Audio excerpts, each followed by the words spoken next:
I think the Javelin's been kind of like if something gets changed every year to make something more comfortable or better. So I can't think of anything we got in the Corvette that we don't have on that except. I mean, like the Corvette, the back window comes out, so hopefully it helps some airflow through the car to keep us cool. It's got air jacks on it, so when we're lugging around the Pro Jacks, a few trade-offs. We got to swap fuel cell from race mode to street mode. Like this one, the fuel cell, the street cell is up front, so you'll have to take the front end off in order to fuel it. All right, welcome to episode 119 of the Drag Driver Pete Show presented by Summit Racing. Y'all.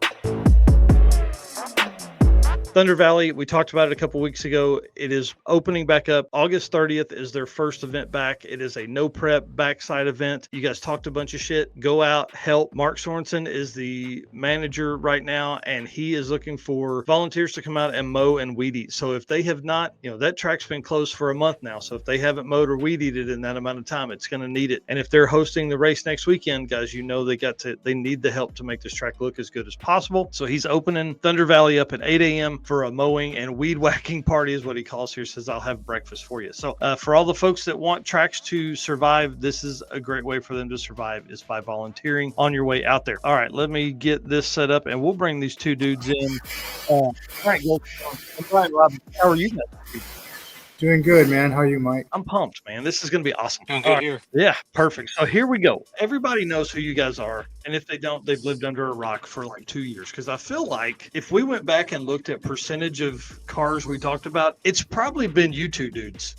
The stuff you've driven, all the fun you've had, the events you've won, the world champion stuff, all the craziness that goes on. So in this newest event, we're going to kind of talk about Fastest Street Car Shootout tonight, because we've talked about, I think, everything else. So if everybody wants to know these guys, go back and watch other episodes. But let's take a second. I want you to introduce yourselves and just tell everybody who you are and what you do, just to get it started. Bryant Goldstone, got the Javelin, Corvette to come, hopefully soon. And Chevelle over your shoulder and Corvette. There, broke down, my 666 Corvette sitting there waiting to do something. Just no time.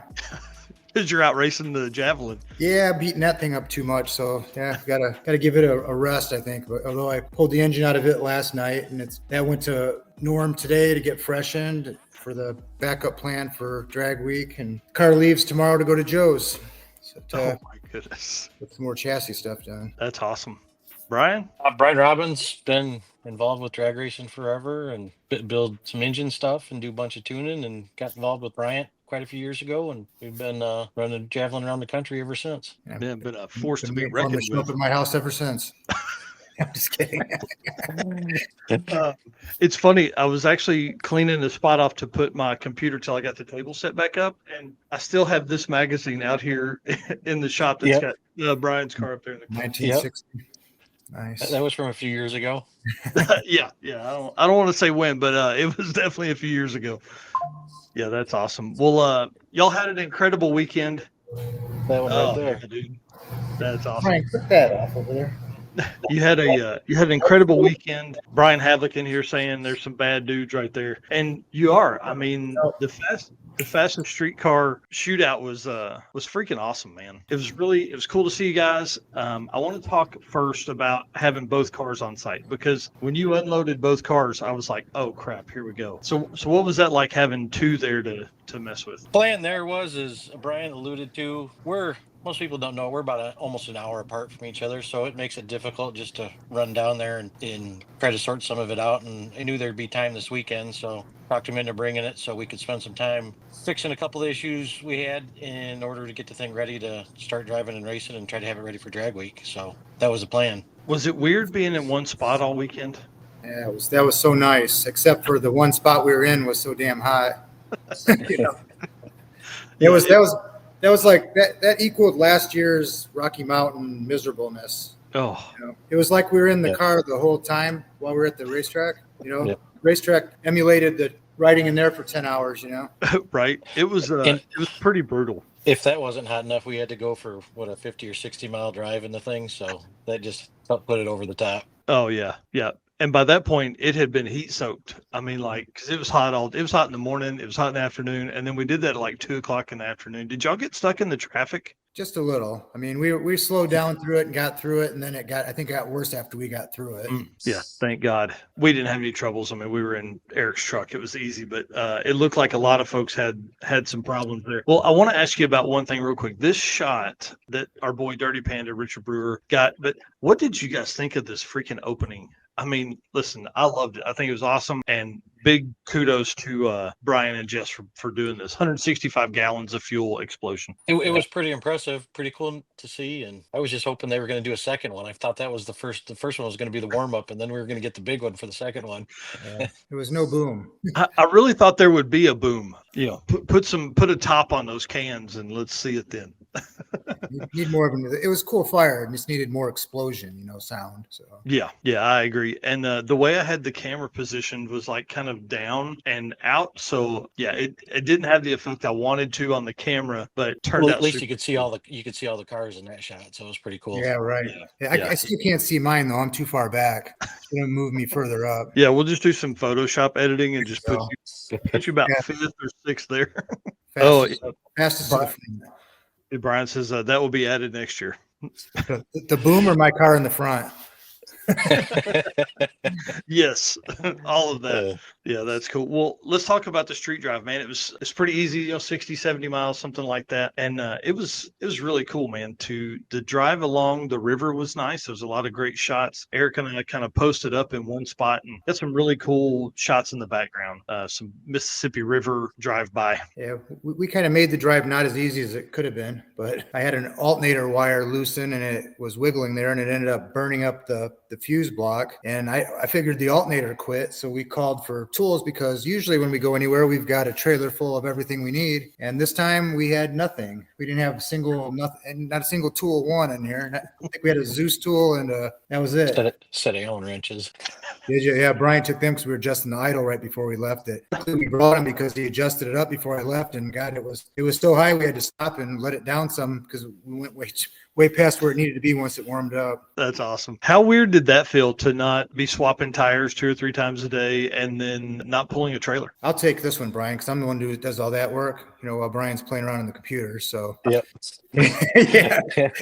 So yeah, it was really nice not changing tires. We changed them from the slicks. I drove it on the Mickey Thompson slicks because they don't work as good on my cars, the Hoosiers. So I had them on for the weekend before I did a dyno shootout, and I didn't want to ruin my good Hoosiers. So I just left them on there for the drive. Yeah, then just switched them back over when we got back. But that was pretty much all we had to do. And that still got the fuse. I just ended up taking the one wire. It was kind of like putting tinfoil, and I just moved the one to the other side and said, let's see what happens. So luckily, Tom Wilhelm had loaned us a jumper box, and we had just enough juice in it to fire up the fuel pump and start the car up so we could make it back. It was pretty brutal sitting on the side of the road when it was that high. Oh, yeah, I can't imagine. Because at least at the track you can get in the shade. There's a spot you can get. Yeah, Brian found some shade across the street, and I laid under my car, and that's when I looked up and said, "Hey, my fuse is burnt. That's the whole problem." So finding shade helped us out a little bit. It saved us a little bit of time. That's awesome. Well, talk to us about the runs. How did the car do all weekend? Obviously it was out front, undefeated. Nobody even got. Well, you had one close race, but how did the car run all weekend? You want to take it, Brian? I mean, for the most part, it was pretty good. I mean, we had a weight reduction on the first run that I had to fix. And from there, it was just, matter of dealing with the heat and racing the track. So, just try to manage that every run and really try to work on some early numbers that we didn't deal with. I was trying to remember what close race, but that was the race that I let off at half track and blipped it one more time. And yeah, that was close. 7525 to 7524. Yeah. I had him by, I think, 40 on the light or something, but that was close. I didn't know if I won or not. I was pissed, man. I was like, I better not have lost this damn thing over but I couldn't. Every time I hit the throttle, it went sideways. So, and I was too close to the center. So that was amazing that we pulled that one off for sure. Yeah, I think it was like 7,000s or something crazy. Yeah. All the other runs were pretty easy. It was just a couple runs against Steve and some of the other slower guys that were there. No, I'm just kidding, man. I invited Steve on, so hopefully he's watching. Do you see him on there? Yeah. Hang on, wait. Yep, he's no, I'm kidding. Yeah, That'd be awesome. he's too big to watch your YouTube channel, you know. I'm sure He's- he seems like he knows who we are. That's at least a win in my book. Yeah. Fun weekend though, dude. I'm telling you, lots of great races. You lined up against Jason Hurley twice, I think. Is that right? That was probably my best runs. And ones thought I was going to lose, had a chance of losing more, you know. Mm-hmm. Yeah, Hurley's car did well. I can't imagine trying to figure out the track as hot as it was. Like, was it even sticky? I mean, we walked on it, but that doesn't mean anything in the shoes, you know. It was. I mean, we got enough runs in the car. You just kind of know when and how to compensate for it, and that was the keys. Just to make sure it left good and made a decent run early. Because I mean, especially like racing Jason and even racing Steve, is all it takes is one little hiccup and one little pedal job, and you got drove around. So not by Steve though, but maybe Jason. No, actually, I was so nervous when I raced Steve because I talk so much shit all day, and then usually that's when that's usually when karma strikes, and I probably got a whole bunch of it coming someday, but it hadn't found you yet. It hasn't found me yet. So that's awesome. Well, JWire Solutions is your expert car and marine wiring solutions. Wiring solution you can trust. JWire Solutions can wire and plumb your hot rod, race car, drag and drive car, boat, sand drag, whatever if it has a motor and brush hog, he's doing everything. Snow blowers, all kinds of stuff. And they offer products to make your driving experience better, like the blinker module that is a must for all drag and drive cars. This module allows your rear turn signals to work like a stock car does whenever you hit the brakes. This is actually not the photo of that. This is the relay panel that he sells as well. Anyways, rear turn signals to function while the brake pedal is applied, just like your stock car. And I want to do one thing before I bring those two dudes in. Let's talk about that. Nobody took the bounty. Well, I mean, let's be honest. You gave the bounty up. It was crazy. I had that video pulled up, but it won't play here on StreamYard. So walk us through that, man. Tell us what happened. Well, that was mostly my fault.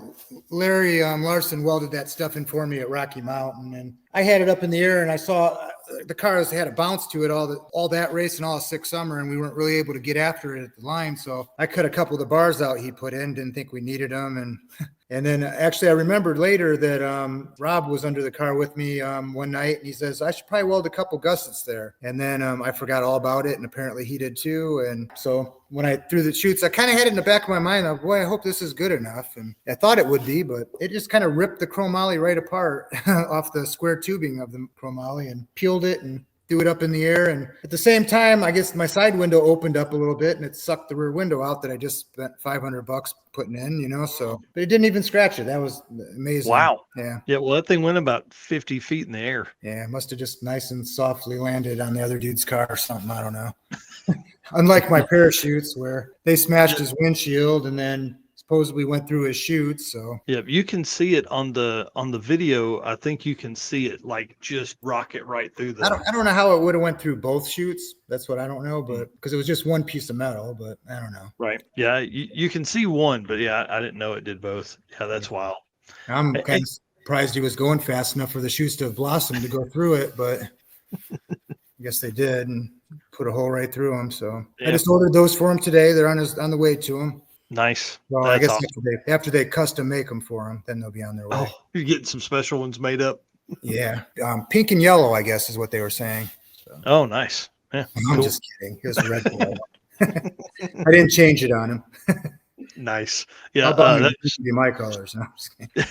That was Sean Skipper's Corvette. So it was cool to see him out. I had seen him at, I think, Sick Week this year. Had not seen that car before. So it's pretty cool him being out and about and doing all that fun stuff. Clark Rosen sang it was good to hang out with him. Obviously, Kyle Morris out there in his car just kicking ass. Small block Ford powered going 790s. That was pretty awesome. Yeah, he was rolling. I had a lot of friends there too, that came from here. I had Tony Karamitsos was there and he ran. I think he got in the 7s at least once or twice. And Sam, he had a lot of trans brake bump issues, so that kind of screwed him up a lot. But his car would have been nice to see go fast. But I see where all these guys want to go fast on these radials. It's not as easy to do on these tracks in this heat, more power to Kyle for getting down. Him and Tony were about the only ones that I think went fast on him. Mm-hmm. Yeah, it was. I want people to understand. What was the track temp? 118 at one point or something like that. 132 was the worst I saw. Oh, God, Yeah. dude. No wonder I was wore out. I think Yep. I literally took 350 videos on Saturday, and 300 of them were of track stuff. I mean, it was brutal. It was all day. It was definitely, the humidity was crazy. I Yeah. don't know how many shirts I went through. Probably at least 2 a day. I know that. Yeah, that's where I made the mistake. I left all my clothes at the hotel, so I had one shirt a day. And by the end of it, man, that thing was like white and just full of salt. It was pretty gross. Pretty Yeah. gross. Well, let's talk about the Corvette a little bit because you had it there. Obviously, you guys were working on stuff. I think that was very smart. It gave you extra hours that you wouldn't have had if you were just there in the Javelin. So, obviously pat on your back for that. But like, what'd you guys work on this weekend on it? Chase some electronic communication issues between the race pack and Holly. Spent a bunch of time on that on Thursday, and actually had an oiling issue that we worked through, a couple of them, and got that straightened out. And I mean, good enough to the point where after the finals there, we actually Bryant got to take the thing for a drive. So Mm-hmm. Was um, that the first time it's been down the track? it was first time it moved under power. Wow, that's badass. That's Yeah. badass. I'm working on a video, and that's obviously the ending view there. Eric got some shots from the end track, the end of the track, and then I got some shots of you guys taking off and all that kind of stuff. So it's pretty cool, man, to have both those cars there on the starting line and all that. Yeah. It was nice Yeah. to have time to work on it for sure. And of course, we can't drive it very far because we don't have all the gauges working with the communications problem. So that's the next thing. Get that figured out and get some street miles on it and see how it does and get it in the race trim here soon, hopefully. Yeah. How hard was it to not just make sure you're out in front of Brian? Believe me, man, I was trying to slow down so he'd keep up with me. I don't know what he was doing over there. I was trying to keep from turning it into a race because I was pretty sure it was going to turn into a race before it was done. Yeah. Not with you guys. Not at all. I can't imagine that at all. Pretty sure I wouldn't have liked the outcome of that race. So Did having the two cars there, did that create any extra struggle? Was it harder, like, or did it just, I mean, just like only normal? When the bad weather came. Oh shit. yeah, the rush to put 2 away was a little rough. Yeah. 2 tents, 2 cars, and a bunch of electronic stuff. Yeah. Other than that, it was just nice to have it there to work on it. It's too hard to get everybody if I have them all held captive at a racetrack where they have no way out. They're stuck working on it. So we got a little bit accomplished. So it was nice. Yeah. Well, Made a bunch of progress. Yeah, and it's cool to like take that few minutes there and like be able to spend those hours on it and not have 19 other things to do other than, get the Javelin ready to race 9 rounds or whatever. However many rounds you guys went. It was a bunch. I don't remember how many runs we did make. I was trying to figure that today. And I only think I made about 4 under all the way power to the end though. 4 or 5 Wow. at the most. Seemed like I was off at the end because I was either single, because there was a couple buys and couple broken buys, and it was a good race, man. I like the event. And I like going to the Havlik stuff. Mm-hmm. Bunch of really neat cars there. Yeah, there was. Well, and that was my next topic there is like, what are some of y'all's cars that you saw there? I mean, Brian, you've been doing this a long time, like, and Bryant too, but like, did y'all do any of the early NMCA Fastest Street Car stuff? Oh yeah. We raced a bunch of that back in the day. So, I mean, it was cool to see Annette's cars and the cars and Monty's car and, all the rest of them that came out of the woodwork that you haven't seen in years. Mm-hmm. Yeah. I remember watching the cars at Martin all the time at Super Chevy. They were like a yearly thing. They were there, and those were kind of before my car was fast at the time, I kind of looked up to those and always wanted that. And then I ended up going to I was racing the Javelin back when it was white with purple stripes on it. And I raced it at Norwalk, and they had Jeff, Jeff, I can't remember his last name now, drawing a blank. And a last name, a guy named Banks, and they were racing. And I think it was the first year I saw the American Muscle Car Series was out. And that's when I started doing that the next year with the Javelin and slowly progressed and went a little faster. Never fast as Brian and them were with the blown Chevy too, but I think the fastest was in the 780s or so with the Javelin, and then I ended up getting the Monte Carlo the next year, and it went 690s. And there's always a few tenths off the fastest cars. That's badass. Brian was always right there though. Their car was one of the fastest. It's either their car or one of the ones they built. So that Kimmin car was always fast too. Yep. Yeah, I think that's cool. Like, obviously, I grew up north of Memphis, so that kind of stuff early then was good. But I mean, I was young, 11, 12, 13 years old. So like I saw it, but it was really just in magazines and all that kind of stuff. We never made the trip down during the event or anything like that. We should have, though. I see my mom's in here making comments. Should have talked her into taking me down there. That would have probably changed the trajectory a little bit. Got you where you are sooner, probably. Yeah, right. Yeah, just completely ruined me. I'll tell you, there was a lot of really cool cars there. Tom McGilton's car, it's always great to see that car out and about. And then, a lot of the Pro Street stuff, man, there was some really, really nice cars in the Pro Street deal. Wish those guys had been over. I saw those guys make a couple passes during the test and tune stuff. Well, let's talk about what's next. What's coming up? What do you guys got in mind? Hopefully some testing and then drag week. Obviously, testing will be with the one car because the other one's about as tested out as it can be for this year. So, yeah, I ran out of runs on it, so it had to get freshened. So I got that back to norm this afternoon, and so I either have that one or the Brodix one, blocked one done. That'll be all new short block with just the old 24-degree heads on it if we get it out. He's leaning more towards putting this one back in the car. So either way, it doesn't matter to me. They'll both be great. They're both about the same. How many passes do you have on that motor since it's last freshened? I don't remember counting, but I did Joliet 2 drag weeks. Well, I did not 2 drag weeks. I did Joliet, Rocky Mountain, which was a lot of street miles, and then Six Summer. A lot of passes. A lot of passes too. Yeah, we made 4 a day at least. 4 a day. Yep. It probably had about 50 runs on it, But I usually pull it out every 2 full events, and maybe a little side event in the middle of it, that's not a week-long thing. Wow. Just never know when that last run is on those rods, and they can do so much damage when they break. So right, get out of there. Yeah, preventative. Not that matters because I had 8 runs on the last set of rods that sick week and they broke. So less chance they break, I guess, when they're newer. But it'd be nice to know if they were had some kind of a little popper thing that popped up like a turkey's done. Said, you better pull it out of the oven. It's gonna get cooked. It's time.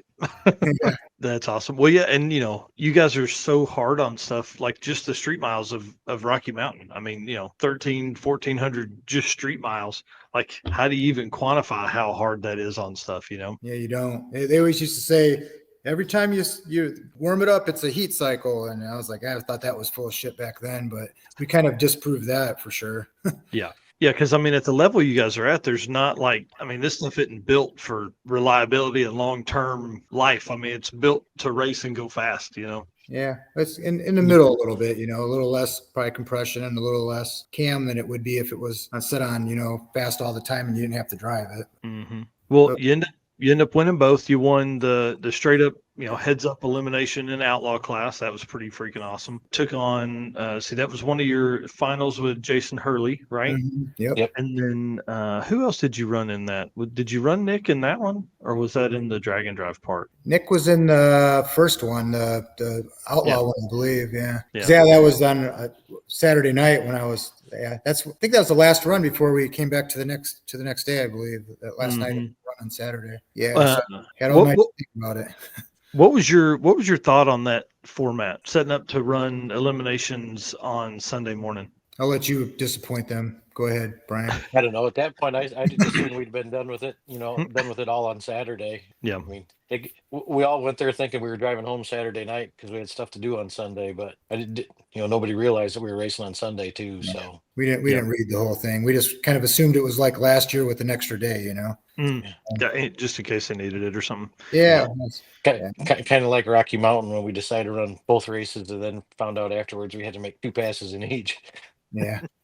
Well, sleeping's optional on drag and drive, so it doesn't matter. Yeah, you didn't need it at that point. Yeah, I thought the format was pretty interesting, but I'll tell you, by about 8:30 on Saturday, I was real close to being done. I was like, man, can we just do all this tomorrow? If we're going to race tomorrow, can we move the semis to tomorrow too, please? Because Saturday was tough. Yeah, so the heat made it pretty tough. Yeah, I don't think you made it any better on Sunday. I was more spent, I think, at the end of the day Sunday than I was on Saturday. Yeah. Loading that stuff back up in the trailer, which we had to do on Saturday also, but it was miserable, man. If it wouldn't have been for them having showers at the track that we could take one before we left, it would have been a long ride home. Yeah. Yeah. I didn't shower before I left, and I drove 9 hours straight. And I'm going to tell you, it took me all day Monday to get over it. I was like, golly, this was bad. So drag week next, I'm pumped. I'm fingers crossed the Corvette's there. But if not, I mean, dang, let's be honest, the Javelin's pretty damn cool. Yeah, I'm pretty sure no matter what, the Javelin will for sure be in the trailer. Whether the Corvette is, that's optional, I guess, to see. But the other car is just too untested to know that if we went all the way there and anything at all happened, knowing you could pull the Javelin out and you don't have to test it or nothing, just line it up on Monday and run. Yep. Well, and you've made the saying a couple times that, like, when that car comes out, it needs to be ready, like 100%. And we've got 24 days before drag week. I mean, that's a pretty tight run. If we get down the track and run it faster than the Javelin's been, then I'll be comfortable in taking it. But other than that, I don't know. And it should go that fast pretty easy. Yeah. Just Brian's done a lot of stuff to help with the longevity of this thing, so we're hoping, that the changes we made are better improvements, which I'm sure they've got to be. I don't see how they could be any worse. Yeah, just a lot of new things and a lot of new variables that haven't been fully tested yet. Yeah, we don't even know how if it goes down the road and it needs any other ducting or cooling or anything, Yeah, and the opportunity to build, I mean, it's not a car from scratch, but to know what you've done in as much time as you spent in the Javelin, what are some of the big changes you made to that car compared to stuff you don't necessarily have on the Javelin, or you did differently from what you did on the Javelin? I think a lot of it's pretty much, I think the Javelin's been kind of like if something gets changed every year to make something more comfortable or better. So I can't think of anything we got in the Corvette that we don't have on that except like the Corvette, the back window comes out, so hopefully it helps some airflow through the car to keep us cool. It's got air jacks on it, so we're lugging around the pro jacks. A few trade-offs. We got to swap fuel cell from race mode to street mode, and like this one, the street cell is up front, so you'll have to take the front end off in order to fuel it. Where with the Javelin we didn't. So trade-offs between both of them. We got a little airbag for the trailer pulling too. That should help it out, which that's going to Joe's to get that too. I want the airbag on the back of it so it'll support some of the weight. That's awesome. Sorry to cut you off. No, that's it. I mean, but believe it or not, as small as it is, I think there's actually a little more room inside. It does feel a little bit more roomy in there. Yeah, I don't know how either. Plus, we got all these fancy cameras all over the thing, so you can see what's going on behind you and on each side. So yeah, it's going to be a lot better than just guessing, Hope nobody's there. We're coming. Yeah, that's pretty cool. I'm really excited about the wiring side of that stuff, right? It really intrigues me because I was talking to my brother today. I'm like, dude, they got it's like a factory GM setup. He hits the blinker and the camera shows him the right side of the car, left side of the car, the back of that'll really change a lot of it. Plus, you're not having to worry. That car is low and wide, so you throw a 6 or 8 inch mirror out on the side of that thing so you can see. It would be pretty wide. Yeah. I don't want to give him much credit for it because I had to call and tell him how to wire it, but Devin did a pretty good job of wiring it. Yeah. He's an okay dude. He's an okay wiring guy. Yeah. Seems to do all right, Little he's guy. A YouTuber, Right. As good as you can be. I mean, if you actually watch his channels, you might learn something. Yeah. When are you going to get a YouTube channel? I mean, when we're going to see people following you around with stuff? As soon as I become a techie guy that knows what the fuck he's doing. So that might not be anytime soon. So I steer away from any kind of tech I can. Well, as long as you just keep cruising that thing fast, man, I'm in on whatever you're doing. I promise. As long as I got somebody to go with me like Brian, then we'll go. Cause between him and Brent helping me they just changed the whole program, putting somebody smart in the passenger seat that can do the computer stuff, I can just hold on and go fast. That's not a big deal. That's awesome. Well, Brian, am I going to see you at US 131? You going to be at Martin? When is that? September 5th and 6th, the Funny Car Nationals. Maybe testing. I didn't even think about that. We may have to enter it in Fuel Funny Car or something, so we'll see. Yeah.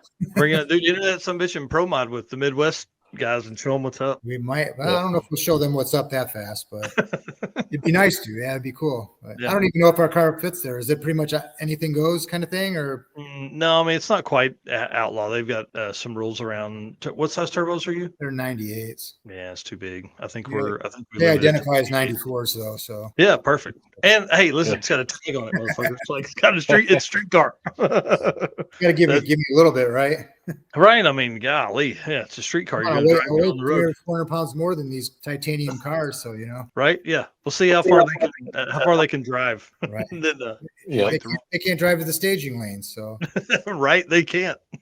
All right, guys. Well, listen, thank you so much for hanging out tonight. I appreciate it. I can't wait, man. I can't wait to hang out with you guys again. Shit, we've seen each other a bunch this year. Rocky Mountain, Sick Week, Rocky Mountain, this race. We'll see each other at Drag Week. It's gonna be cool. Sounds good. Yep. All right, guys. See you soon. hey, thanks, Mike. See ya. Thanks for everything you do. Hey, man. Yeah. Appreciate you guys for being so open and let me put that camera in your face all the time. Anytime. All right. See you guys. Thanks. Yeah, Bye. yeah, bye. Man, those guys are awesome. I'm telling you, and nice dudes, and really to put up with me like they do is pretty awesome. So again, I want to say thanks to Jay Wire for being part of the program here. And again, we're going to have Jay Blanchard on next week when we dive into some 850 class racing for the upcoming drag week. We've got Steve and Dustin Trance. We've got Jay Blanchard and Brian Acton of Fast Act Racing going to be on, and we're going to have Mark Campbell, who also works at Deechworks, but is also one of the top 850 guys out there running that stuff. So real quick, I do want to run through pull this up, see where I have it hidden here. This weekend was crazy. It was awesome to have all of our race car friends around and to just see a ton of people that we wouldn't have been seeing, really, to be honest with you, if we weren't at the Havlik still. It was pretty crazy. Lots of good friends, lots of good times were had there, and actually got to the hotel at a reasonable time every night. Seemed pretty strange. Had no super late nights. I guess I was up pretty late Friday night, but that was on my behalf. I was working on videos and all that kind of stuff. So again, thank you all for hanging out. Thank you all for being around. Thank you for the shares. Thank you for the comments. Thank you for the crazy outpouring of love we had this last weekend. Had one of the biggest weekends on YouTube we've ever had. And it was because you guys, I mean, tons of shares, tons of comments on the photos and stuff like that. I know we didn't put out a ton, but what we did put out was great. And Eric has been working his butt off trying to get more and more stuff out. So make sure you're following Eric White on Facebook as well, because that's where he's typically going to post all the super cool stuff. And of course, our sponsors, without them, we really couldn't do this. I mean, it wouldn't be possible for us to do as many events as we do as many shows, all that kind of stuff. So if you're doing some shopping, please hit these folks up. A lot of them have discount codes for us and all that kind of stuff. So Summit Racing, obviously title sponsor here of the show and the news and the circuit, which we have some updates on here in just a minute. Deechworks, Molly Motorsports, Driven Racing Oil, Howard's Cams, J-Wire Solutions, who's going to be on next week. And I get to talk about that here in a little bit. And our newest sponsor, AFCO Racing. Can't believe that they came on board. Gives us a great opportunity to understand more about suspension and stuff. Performer Built Transmissions, which I'm going to get to see in like a month at Hot Rod Drag Week. I can't wait. Car Change 3D, who I got to see when I went up to Heads Up Hustle. Power Tube TV, which has some exclusive stuff that's coming to them tomorrow for the Fastest Street Car Shootout that I feel like they're going to love, and all of their fans over there. So if you're not watching there, please do that. WAF Racing, we love Chris Wozniak and the team over there. Sweet Patina, best hand cleaning wipes in the market, hands down. TKO hand cleaning wipes, Sweet Patina, awesome. And then Racing Junk Classifieds, who built an entire segment of just drag and drive cars. Hope you understand that. That's a pretty big deal for them to add that at our request. And I mean, listen, let's be honest. Drag and drive's on the up and up, keeps growing, all that kind of fun stuff. All right.